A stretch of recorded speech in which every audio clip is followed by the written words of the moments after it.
All right, excellent. Okay, so today's Power Skills session is on how to coach colleagues, including your boss, from indecision to action. And believe it or not, I often have clients ask me, how am I gonna, my boss won't make this decision, or we need to do this, there's a problem with the client. But I'm really curious to hear um, what challenges you're having with coaching colleagues from indecision to action. And if you want to put it in the chat, that would be great too. Um, and again, we're a very small group today, so please do ask questions, um, and consider this to be a kind of a group coaching session, which I guess they all sort of are. You're also welcome to unmute yourself and ask questions because we're kind of informal anyway. All right.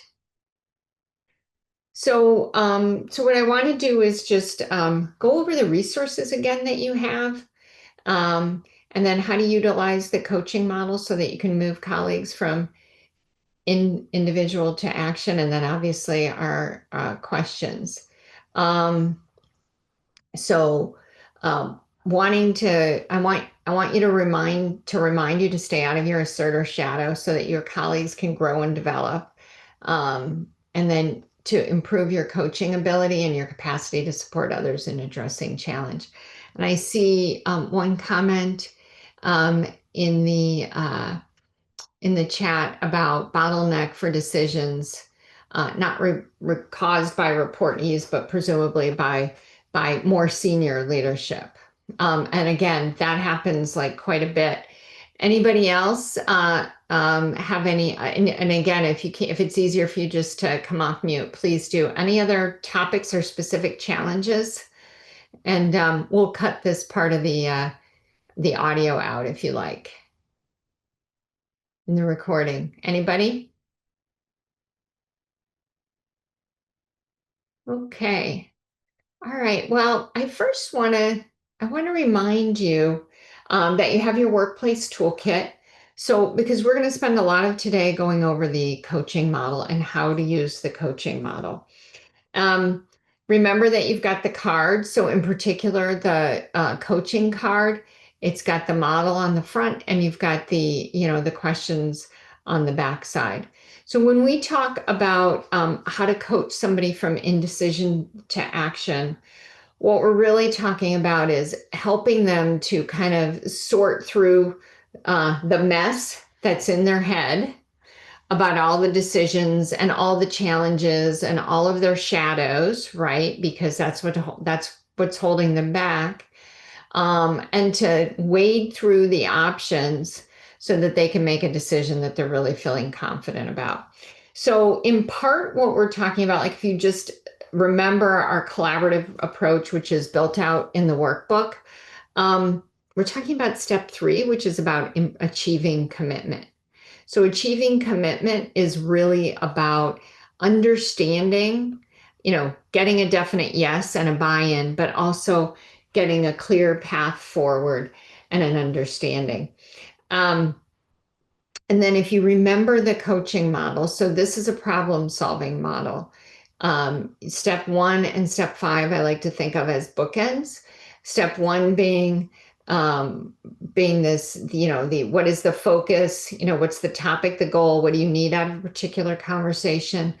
And then step 5 is about reviewing and committing. So in particular, if you're running a meeting with your team, you've all said, everybody's identified the task that they're going to achieve by a particular date with respect to a particular project. Then what you want to do is make sure everybody is going around the room and saying what they're going to do by when. And then, of course, steps 2, 3, and 4 are the messy brainstorming piece. So, in terms of getting people to go from indecision to action or decided, you're going to have to deal with your own impatience, right? And so here's where I recommend that you really get very familiar with what your asserter shadow looks like. with respect to either the process of trying to get a decision from someone more senior to you, or in motivating or incentivizing a team member. But recognize that, maybe that person is particularly triggering for you. Maybe just the situation is, but what you're most likely to see is a little bit of impatience around getting the project done. What I also see, experience myself, see with clients then is a little bit of the pushy behavior, trying to push things to get them done. And just remember that's really, really counterproductive. In fact, I had a call Friday with a client who is one of the more junior lawyers on a team, and he's an intense asserter. And some of his feedback was that he was not being sort of solicitous of the fact that he's a more junior person. And so when he gets stressed out about the more senior lawyers not making decisions, he starts to get really pushy. And that's been not good feedback for him. Now he's super, super capable, and I think that for the most part, he's very much appreciated for keeping the ball rolling forward on projects and on litigation. But again, and this was the conversation, like you can't seem impatient. Um, so the strategy has been, there can be, so a couple of things. One is emails only go so far. So we all communicate by email. And it's also hard to get meetings with people. So I don't have a solution for that right now, other than going into the office certainly helps with that. But trying to make sure that you are using coaching and being in a place of inquiry rather than pushiness. So when I say that, like, what do I mean? So really what we're talking about, and this is in the workbook, so remember that you've got this content, is you're talking about distinguishing managing from coaching. And so if you remember this diagram from either the training or the workbook, is managing is about being very directive and telling others what to do. Asking or coaching is about asking those open-ended questions to support others in creating their own solutions. Or what I would say in this context is about how to navigate through a problem to get to a point where they've made a decision. So remember, when we talk about coaching skills, there are pros and cons of coaching. In particular, I want to focus on, some people will say, like, if you look at the con of coaching, that it takes time in the short term, or it feels like it takes time. Really, what I'm saying is that you have to manage your own patience there. So again, like, this is a problem-solving model to get you from point A to whatever your goal is. And what makes it coaching is that you're harnessing the power of the question to encourage others to discover their own insight about the problem. And that's really the key here, because what we're saying in essence is that whether you're managing up or you are trying to move a team member along, and it may be that you're trying to coach them out of, fear of failure shadow, or on a project to figure out a way of moving forward. In some sense, what you're saying is, if you're using coaching, you already know that just communicating the proposed solution isn't working. Like, that's not enough, and so if you can accept that, and it's not that there was anything wrong with your communication, it's just that people get comfortable with a path forward when they have the insight, for themselves. I mean, reading something, being told something, that's very much different than when you understand it and discover it for yourself and sort of think like, yeah, you know what, that is right. That is the right solution. So when we talk about coaching, what we're really talking about is asking open-ended questions, which cannot be solved by like a simple bit of information, a yes or a no, or from a checklist. So like, coaching generally is about is about the other person is generating the solution. And so again, like when you're trying to encourage a person, whether it's your supervisor or your supervisee, the more they're going to be more bought into and take responsibility if they've developed how they're and have more comfort with frankly if they've developed their solution to themselves. So using coaching is best for how. Using telling, being directive, is best for why you're engaging in a particular task and what. So that's like for purpose.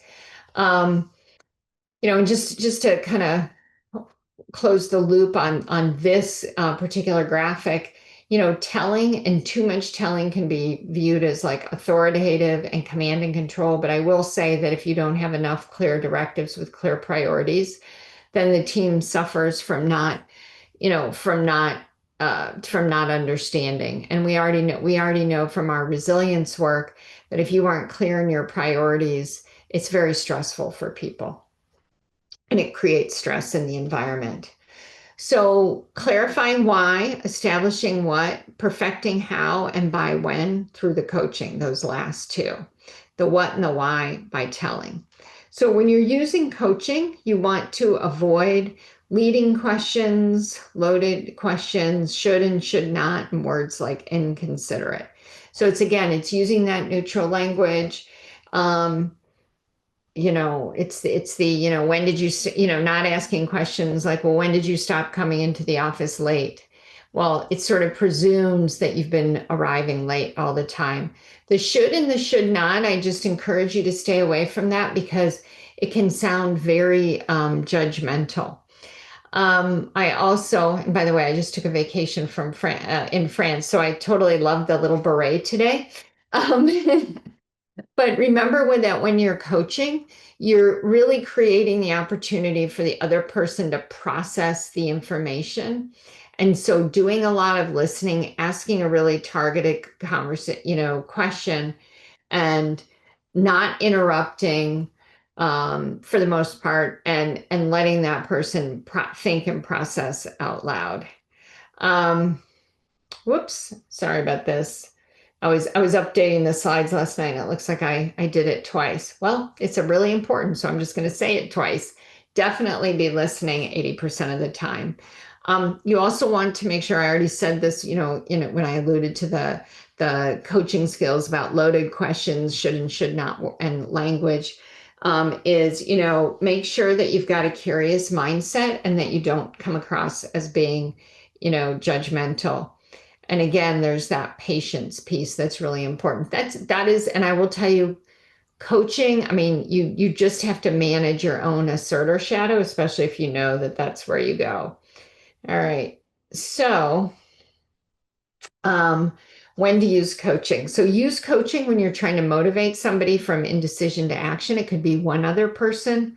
When somebody comes into your office in particular and they don't know what to start on, use it to help them prioritize, or prioritize for them.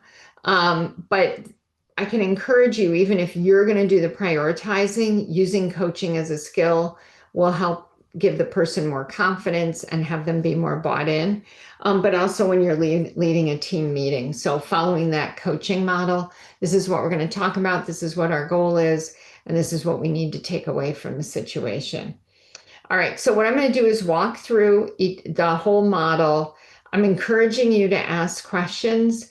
And then at the end, if anybody is interested in participating, if they have an issue, I'd be happy to coach them or we can do a demonstration. So we'll just kind of play that by ear. I love this quote. A problem well stated is a problem half solved. So if you can really articulate what the problem is, what the challenge is, and get everybody aligned on what the challenge is, that goes a long way towards moving people into action. In particular, I think if you're managing up, it may be that um, you have to be you have to like really dig into this to make sure that you're on the same page. your supervisor might be more worried about, I don't know, getting something out by a conference, whereas you're more worried about something else. So making sure that you're aligned on the importance of the priorities is absolutely critical. When you're establishing the focus, so again, the focus of the conversation, as I said, topic, goal, and takeaway. Um, and and even though the model is, sort of linear with that loop in the middle, allow yourself to be, to be agile in terms of, especially if you're trying to manage up, in terms of letting your supervisor ask a lot of questions, going out of order on the steps and that kind of thing, because often when somebody's not making a decision, they're just not engaged. And so you're first at a threshold level, you're trying to engage in a conversation. So if you can at least get the conversation going, that's kind of half the battle. Now, remember, you've got your coaching card, which has sample questions. So when you're trying to motivate someone into action, um, you're not necessarily going to use the establish the focus step in like the traditional way that if Cynthia or I were your coach, that we would you'd show up to a call with us and we'd say, well, what would you like to work on? What's your goal here and what do you need from me today? It might be a little bit more of you establishing the focus by saying something to the effect of, we need to talk about the Fitzgibbon project. And what I'd really like to understand is what your concerns are. I'd like to get your take on the progress that we've made. And my goal is to get an understanding of whether we need to make any changes so that we can get this over the finish line. That would be a great way to start a conversation. You're being, especially if you're managing up, you're being cautious about not being too pushy. So that's kind of the establish the focus, the way to walk in to a conversation. Then in terms of next steps, this is really about brainstorming the options. So after establishing the focus, and again, it's situational, but you might actually be needing to introduce the topic. So, or by saying, we've worked on the Fitzgibbon project and here's where we are. And we've got A, B, and C done. And I think the package is quite good. Or you ask especially if it's your supervisor, but also your supervisee. So tell me where you are on you're thinking on the Fitzgibbon project. What concerns do you have? So the first thing that you're trying to do, in some ways, it is really part of establishing the focus, is to again engage with your colleague and get a sense of where that person is and get a feel for it, right? It's not just about sending that email. When you're talking about, and then there's that listening, right? There's the listening that says, where you're paraphrasing and where you say, well, it sounds like you think, or it sounds like you're worried about, or it sounds like you've got some concerns about this. And you could say, you could even ask questions that are kind of using this step by, by spending a lot of time here, asking questions like, what do what would you like to see us do differently? How would you like to solve the problem? I have some ideas. So it's a little bit of back and forth. It's not quite the coaching model 100%. You're mixing in some of your expertise as well. But the point really is to use the coaching process kind of like salt and pepper, very intentionally, but not overboard where you're not providing any structure or guidance, to engage and get to a point where you've got a solution. So there's, we have these like sample questions on the back of the card that you can go to. Um, Again, like it's really important that you manage your shadow, and that's the whole point about, no judgment, is to make sure that you're not just that you're not showing impatience with your boss, that you're or with your colleague or the person that you're supervising. That paraphrasing is really important, especially when you're trying to work through a collaborative problem and get a decision.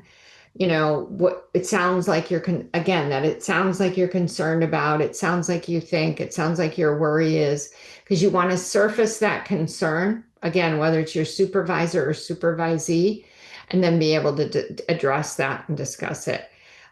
Also, sharing your experience, in my experience, that hasn't been a problem, or this is how I've dealt with it. Are you comfortable with that? Or what would you think about trying this out? Especially if it's someone that's reporting to you, it seems a little bit stuck. Um, it's important to make sure that you're using neutral language, that you don't demonstrate let your frustration sort of ooze out.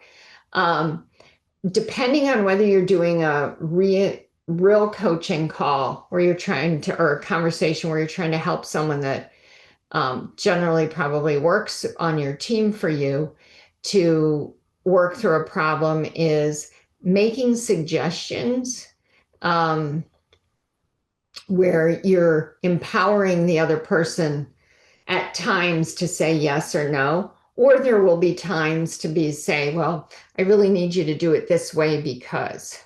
So you want to be intentional about that. I generally like a coach approach, to be able to, again, like engage the person, try to help them to solve their own problem.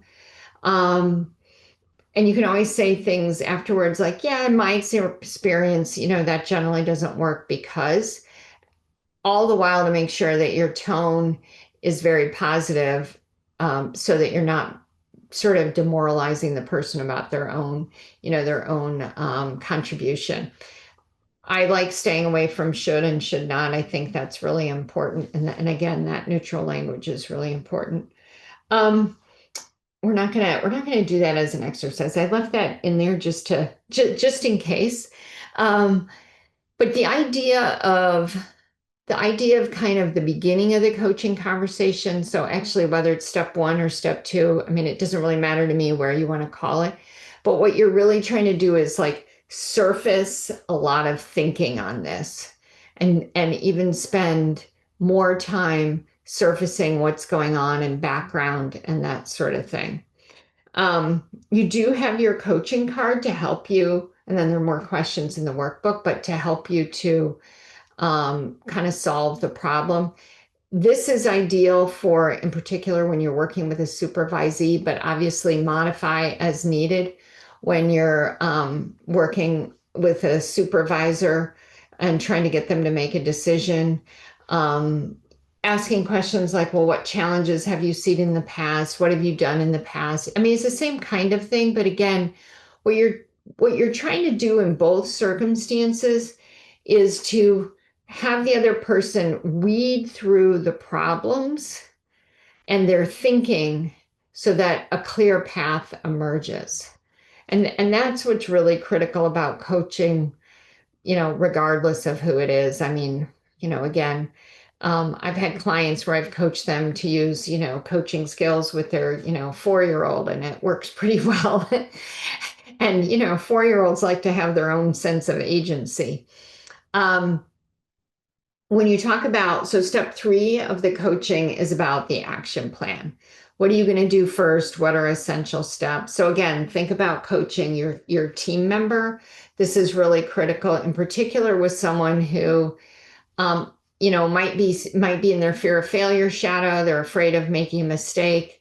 They're either more adaptive, so they like a lot of structure, or they're very much an achiever. So again, that more detail oriented. So you want to make sure that you have helped them surface their plan sufficient so that they are able to um, so that they're able to um, see the path forward and it feels relatively comfortable. So if you leave somebody to create their own plan, ideally we could all do that, but my own experiences is, I benefit from Cynthia coaching me. My husband thinks he benefits from telling me what to do. So, it's all the way around. It helps to brainstorm these things. In fact, I just had a conversation with a client about somebody on her team that works remotely. And part of the challenge of not working in an office with people is that our thinking becomes too linear and we're not considering all of the options or at least this person is losing perspective because she's just not getting any input. Um, so in terms of, so again, like, your people, and you can sort of discern how detailed those steps need to be. Target dates is really important, getting an agreement on target dates, whether this is your supervisor or your supervisee, making sure you're both on the same page. It's all just sort of, good management etiquette, good collaboration etiquette to make sure that there's an alignment or a meeting of the minds on time, and target dates.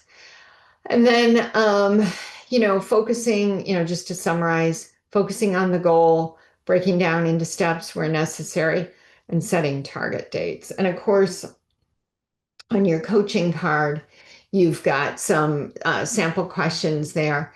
Um, so when we move down, and this is where you're going to spend probably a lot of time, is removing obstacles and identifying resource needs. So if something hasn't been done, um, if a colleague, whether it's your supervisor or supervisee, is struggling to go from indecision into action, lots and lots of questions. And by the way, these may occur earlier in the conversation. I know this says step 4, but if it needs to be the first step, that's fine too. So tell me what's going on, what's not working here. Tell me what you're up against. What resources do you think you need that you don't have? All of those kind of questions. If you're talking about a supervisor who's not approving a project, then I think the questions are a little bit more around, what concerns you? What would you like to see happen here? How do you want to move forward? And then working through, and you'll listen through a theme. Maybe they feel that there's something missing in the project, and you might disagree, or you might but just asking questions like, well, what does a good fix for this look like? If it were working well in your mind, you know, what would be happening here? So again, this idea of, really surfacing the problem, getting clarity on the problem, and then agreement about the solution and what is sufficient to go from indecision to decision in this case. So oftentimes, people struggle with, they need approvals at many levels or they need more people involved. So making sure that you're exploring that area, being sure to offer support. In particular, if you're coaching a supervisee, acknowledging that, that this is a struggle is really, really helpful. All right, and then of course we've got some sample questions, right here that will help. In terms of recapping, it's really important, again, whether it's one person or a group of people, to clarify and negotiate deadlines, review and commit to actions, recap and mirror, make sure that there's an understanding and that you're clarifying expectations about work product, as well as reiterating your support. And then, of course, we've got some questions there to help you. So I intentionally did this program as kind of a short program because I wanted to leave time, for questions and also just to, if anybody wants any individual coaching or wants to work through a challenge. So with that, what questions do you have or observations about the process?